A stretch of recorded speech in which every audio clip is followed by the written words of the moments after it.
Siinä on asuntovaunu, joka on viimeksi ollut liikenteessä varmaan joskus 80-luvulla ja siinä on tehty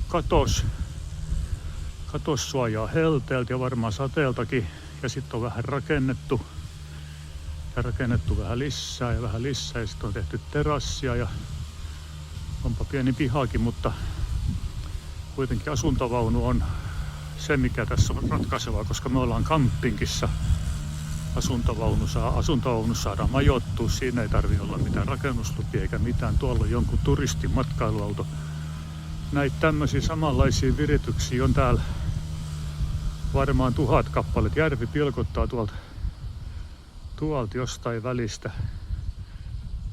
Järjettömän iso alue.